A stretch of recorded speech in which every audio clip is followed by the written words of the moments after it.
இன்றைய பதிவில் நாம் காணவிருப்பது சோட்டானிக்கரை பகவதி. மத்திய கேரளத்தில் எர்ணாகுளம் மாவட்டத்தில் உள்ள ஒரு நிலப்பகுதியே சோட்டானிக்கரை. ஆலயத்திலிருந்து மேற்கே 8 கிலோமீட்டர் தொலைவில் உள்ளது திருப்பூணித்துறை புகைவண்டி நிலையம். பயண வசதிகளும் மற்றும் தங்குமிட வசதிகளும் கொண்டது. இவ்வாலய சுற்றுப்புறங்கள் முன்பு அடர்ந்த காடாக இருந்தன. இந்த காட்டின் ஒரு புறத்தில் ஒரு குடிசையில் தந்தையும் மகளும் வாழ்ந்து வந்தனர். அவனுடைய பெயர் கண்ணப்பன். பக்தர் ஒருவருடைய உபதேசத்தினால் கண்ணப்பன் தேவியின் திருவருளை பெறுவதற்காக நாள்தோறும் ஒவ்வொரு பசுவினை வெட்டி தேவிக்கு பலியிட்டு வந்தான். ஒரு நாள் ஒரு பசுக்கன்றை கண்ணப்பன் பலி கொடுக்க முற்பட்டான். பசுக்கன்றை கொல்ல வேண்டாம், யான் கூறுவதை தாங்கள் கேட்கவில்லை என்றால் நான் கல்லில் தலைமுட்டி இறந்து விடுவேன் என்று மகள் கண்ணீர் வடித்து கூறினாள். கண்ணப்பன் மனம் மாறி விடுகிறான். அவன் மகளை நோக்கி, மகளே, இன்றிலிருந்து நான் உயிர் பலியை நிறுத்திவிட்டேன், பசுக்கன்றை நீயே எடுத்துக்கொள் என்று உறுதிமொழி கூறினான். சில ஆண்டுகள் கடந்த பின் ஒரு நாள் கண்ணப்பனுடைய அன்பு மகளான பவளம் இறந்து கிடப்பதை கண்டான். இறந்து போன மகளுடைய அன்பு தோழியான பசுக்கன்று மட்டுமே அவனுக்கு துணையாக இருந்தது. ஒரு நாள் அப்பசுக்கன்றும் கல்லாக மாறியிருந்தது. அதற்கு அருகில் ஒரு பாறை உயர்ந்து நின்றது.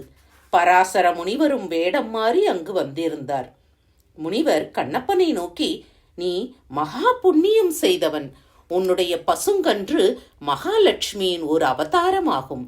அருகில் நின்ற மகான் ஸ்ரீமன் நாராயணரே ஆவார். ஸ்ரீ மகாலட்சுமியும் ஸ்ரீமன் நாராயணனும் இங்கு நிலை பெற்று நிற்கின்றனர். இறை நாமத்தை உச்சரிப்பாயாக, உனக்கும் இந்நாட்டில் உள்ளவர்களுக்கும் மங்களம் உண்டாகும் என கூறி மறைந்தார். அந்த நிறை மனிதனே வில்வமங்கலம் சுவாமியராக பிறந்தான் என்று பக்தர்கள் அறிந்து வியப்புற்றனர். ஆண்டுகள் பல கடந்து போயின. அந்த காட்டின் அருகில் சில புலையர்களும் பறையர்களும் வேடர்களும் கூட்டமாய் வாழ்ந்து வந்தனர். ஒரு நாள் புலைச்சி ஒருத்தி இக்காட்டில் புல்லறிய வந்தாள்.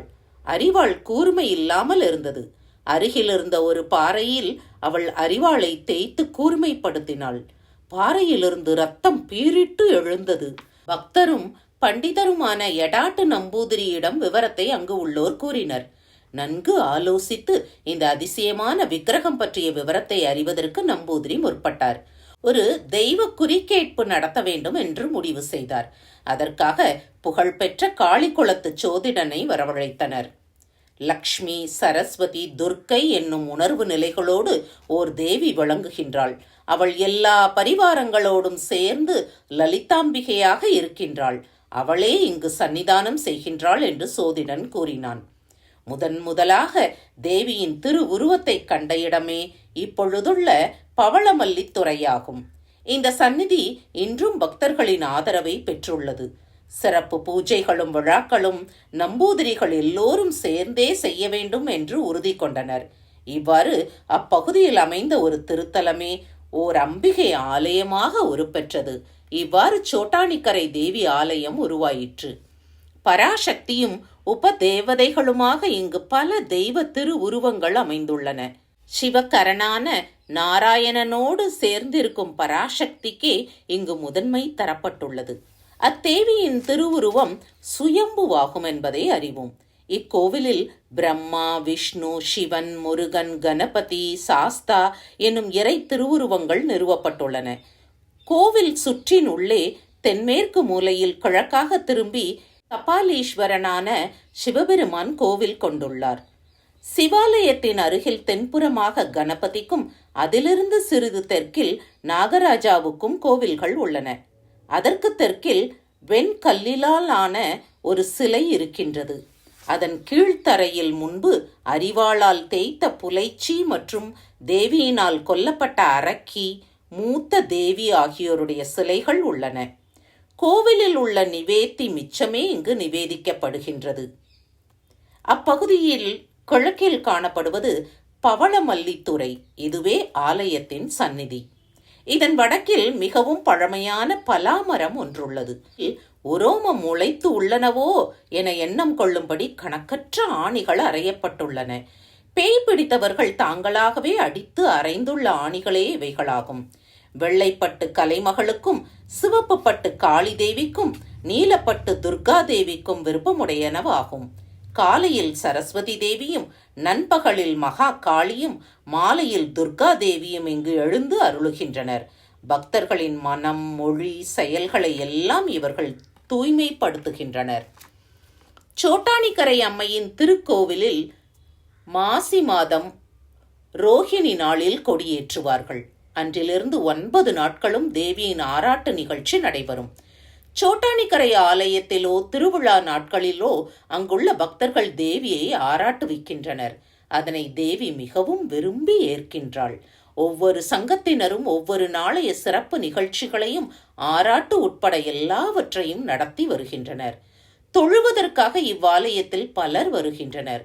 உச்சிக்காலம் கழிந்து நடை சாத்திய பிறகு 2 மணிக்கு நடை திறக்கும். அப்பொழுது உலக நாயகியான மகா காளி தேவியை அரைக்கண் கொண்டாடுவது காண வேண்டும் என பக்தர்கள் நிற்பார்கள். அங்கு திருமணமாகாத கன்னி பெண்கள் திருமணம் வேண்டி தேவியை வழிபட நிற்பார்கள். எல்லா பக்தர்களுக்கும் தேவி திவ்ய தரிசனம் அளிக்கின்றாள். மலர் வழிபாடு, குருதி மலர் வழிபாடு, நெய் விளக்கு மாலை, நெய் பாயசம், திருமதுரம், பன்னீராயிரம் மலர் வழிபாடு முதலியவை அங்குள்ள முக்கிய வழிபாடுகளாகும். சங்கராச்சாரியார் மைசூரில் உள்ள சாமுண்டேஸ்வரியை கேரளத்திற்கு கொண்டு வர விரும்பினார். மகனே, நீ முன்னே நடந்து செல், திரும்பி பார்த்து விடாதே. எனது சொல்லை மீறி நீ பார்த்தால் அங்கிருந்து நான் முன்னே வரமாட்டேன். இந்த நிபந்தனையை மனதில் கொண்டு நடப்பாயாக என தேவி கூறினாள். ஒரு நாள் காலையில் பின்னால் வந்த தேவியின் சிலம்பொலி கேட்கவில்லை. திடீரென்று பின்புறமாக திரும்பி சங்கரர் பார்த்துவிட்டார். நான் இங்குதான் இருப்பேன், நீ வேண்டியபடி உன்னுடைய நாட்டில்தான் வந்திருக்கிறேன் என தேவி கொல்லூர் என்ற இடத்திலிருந்து தெரிவித்தாள். தேவியின் திருமொழி சங்கரருக்கு மகிழ்ச்சி அளிக்கவில்லை. சங்கரர் மீண்டும் தன்னுடன் வர வேண்டினார். அவருடைய வேண்டுகோளை கேட்ட தேவியானவள், சங்கரா, உன்னுடைய கட்டாய வேண்டுதலினால் என்றும் காலை 3 மணி முதல் 7:30 மணி வரையிலும் நீ விரும்பும் சோட்டானிக்கரையில் தரிசனம் தருகிறேன். எல்லா நாட்களும் பிரம்ம முகூர்த்தத்தில் நான் சோட்டானிக்கரை ஆலயத்தில் இருப்பேன், கவலைப்படாதே என்று ஆணை தந்து அனுப்பி வைத்தாள். சங்கரரோடு ஜோதி ரூபத்தில் வந்த தேவி சோட்டானிக்கரை ஆலயத்தினுள் ஜோதி ரூபத்தில் கலந்து விட்டாள். அவ்வாறு சோதியான கரை இன்று சோட்டானிக்கரை என்னும் பெயரால் விளங்குகிறது. இவ்வாறு காலையில் 7 மணி வரை அம்மை சோட்டானிக்கரை ஆலயத்தில் சரஸ்வதியாக இருந்து அன்பர்களுக்கு அருள் பாலிக்கின்றாள். காலையில் 7 மணிக்கு மேல்தான் கொல்லூர் மோகாம்பிகை ஆலயத்தில் நடை திறக்கிறது.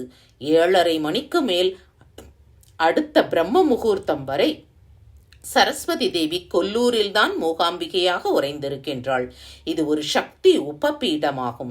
இங்கு தேவி எல்லோருக்கும் அருள் கொடுத்து வாழ்விக்கின்றாள். மீண்டும் அடுத்த பதிவில் சந்திப்போம்.